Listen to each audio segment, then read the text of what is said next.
മലയാള സാഹിത്യ ലോകത്ത് വ്യക്തിമുദ്ര പതിപ്പിച്ച എഴുത്തുകാരൻ കൃഷ്ണൻ നടുവിലത്തിന് പറയാനുള്ളത് പാതി വഴിയിൽ നിർത്തേണ്ടി വന്ന വിദ്യാഭ്യാസത്തെക്കുറിച്ചും പരിശ്രമത്തിലൂടെ പിന്നീട് നേടിയ വിജയഗാഥയെക്കുറിച്ചുമാണ്.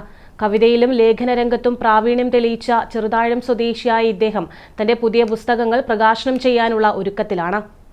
പല കാരണങ്ങൾ കൊണ്ട് 10ാം ക്ലാസ്സിൽ വെച്ച് പഠനം നിർത്തേണ്ടി വന്ന ഒരു 15 വയസ്സുകാരൻ പിന്നീട് സ്വപ്രയത്നം കൊണ്ട് പഠിച്ചു മുന്നേറി അധ്യാപകനായി. വായനയിലൂടെ ആർജിച്ചെടുത്ത അറിവ് കൊണ്ട് സാഹിത്യകാരനും ഇന്നും സാഹിത്യ ലോകത്ത് വേറിട്ട വഴികളിലൂടെ സഞ്ചരിക്കുകയാണ് കൃഷ്ണൻ നടുവിലത്ത്.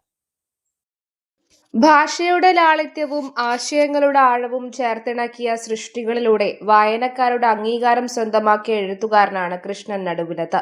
10ാം ക്ലാസ്സിൽ വെച്ച് പഠനം നിർത്തേണ്ടി വന്നത് ജീവിതത്തിലെ വഴിത്തിരിവായിരുന്നുവെന്ന് അദ്ദേഹം പറയുന്നു. പഠിച്ചു മുന്നേറിയ അധ്യാപകരായി. കോഴിക്കോട് സർവകലാശാലയിൽ നിന്നും മലയാള സാഹിത്യത്തിൽ ബിരുദാനന്തര ബിരുദം നേടി. വായനയോട് ഏറെ താല്പര്യമുണ്ടായിരുന്ന കൃഷ്ണൻ നടുവിലത്ത് എഴുത്തിലൂടെ സാഹിത്യ ലോകത്ത് തന്റേതായ വ്യക്തിമുദ്ര പതിപ്പിക്കുകയായിരുന്നു. സാഹിത്യം പണ്ടേ എൻ്റെ മനസ്സിലുള്ള ഒന്നാണ്. നിരന്തരമായി വായിക്കുക എന്നൊരു ശീലം ഉണ്ടായിരുന്നു. 10ാം ക്ലാസ്സിൽ പഠിപ്പ് നിർത്തിയിട്ട് പിന്നീട് തുടരാൻ പറ്റാതെ നാട് വിട്ടു പോവുകയായിരുന്നു.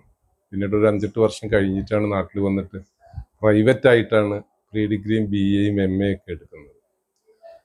നിരന്തരമായ വായനയായിരുന്നു. അതാണ് എൻ്റെ ഒരു കൈമുതൽ എന്നുള്ളത്. അപ്പോൾ അതിൻ്റെ ആ ഒരു വെളിച്ചത്തിലാണ് 1989 ഹരിതപുരത്തെ ഏകാഗി എന്ന് പറയുന്ന കവിതാ സമാഹാരം TP സുകുമാരൻ മാഷാണ് അത് പ്രകാശനം ചെയ്യുന്നത്. 89 ശേഷം പിന്നീട് ഇത് 15ാമത്തെ പുസ്തകമാണ്. 14ഉം 15ഉം പുസ്തകമാണ് പ്രകാശനം ചെയ്യപ്പെടുന്നത് ഞായറാഴ്ച. അപ്പോൾ കവിതയാണ് എൻ്റെ സ്വക്ഷേത്രം എന്ന് പറഞ്ഞത് ശ്രീരാധാകൃഷ്ണൻ ആണ്. ആദ്യകാലത്തൊക്കെ ഞാൻ കവിതയും കഥയും നോവലും ഒക്കെ എഴുതുമായിരുന്നു. പുലിമട എന്ന നോവലൊക്കെ എഴുതിയിട്ടുണ്ട് അക്കാലത്ത്. അപ്പോൾ ശ്രീരാധാകൃഷ്ണ പറഞ്ഞു കൃഷ്ണന് ഏറ്റവും നല്ലത് കവിതയാണെന്ന്. ഹരിതപുരത്തെ ഏകാഗി ഓരോന്നിങ്ങനെ ഏറ്റവും പ്രിയപ്പെട്ട ശത്രുവിനോട് ഇത്രമാത്രം ചില നേരങ്ങളിൽ അറത്തിപ്പറമ്പ് പുലിമട തുടങ്ങിയവയാണ് അദ്ദേഹത്തിന്റെ പുസ്തകങ്ങൾ. സംസ്ഥാന വിദ്യാഭ്യാസ വകുപ്പിന്റെ വിദ്യാരംഗം അവാർഡ്, അധ്യാപക കലാസാഹിത്യ സമിതി അവാർഡ്, തുളുനാട് അവാർഡ്, സാഹിത്യരംഗത്തെ സമഗ്ര സംഭാവനയ്ക്കുള്ള ഡൽഹി പഞ്ചവാദ്യം ട്രസ്റ്റിന്റെ പുരസ്കാരം തുടങ്ങി നിരവധി അംഗീകാരങ്ങളും ഇദ്ദേഹത്തെ തേടിയെത്തിയിട്ടുണ്ട്. അധ്യാപന ജീവിതത്തിൽ നിന്നും വിരമിച്ചതിനു ശേഷം നിലവിൽ ക്ഷേത്രകലാ അക്കാദമി സെക്രട്ടറിയായി പ്രവർത്തിക്കുകയാണ്. ഞായറാഴ്ച ഇദ്ദേഹത്തിന്റെ 2 പുതിയ പുസ്തകങ്ങൾ കൂടി പ്രകാശനം ചെയ്യുകയാണ്. ഒന്ന് ചില നേരങ്ങളിൽ എന്ന് പറയുന്ന കവിതാ സമാഹാരമാണ്. ഒരു 105 പേജുള്ള പുസ്തകമാണ്. 50 കവിതകളാണ്. 5 ഖണ്ഡങ്ങളായിട്ടാണ് അത് അവതരിപ്പിച്ചിട്ടുള്ളത്. മറ്റൊന്ന് ലേഖന സമാഹാരങ്ങളാണ്.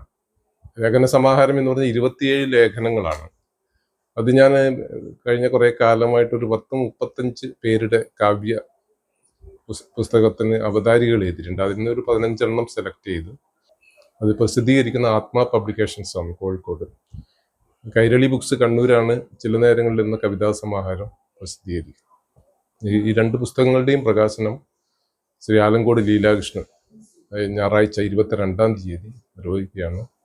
അതിൻ്റെ ഉദ്ഘാടനം ബഹുമാനപ്പെട്ട MLA M. വിജിനാണ് നിർവഹിക്കുക. പുസ്തകം ഏറ്റുവാങ്ങുന്നത് നമ്മുടെ മുൻ MLA കൂടിയായ TV രാജേഷ് ആണ്.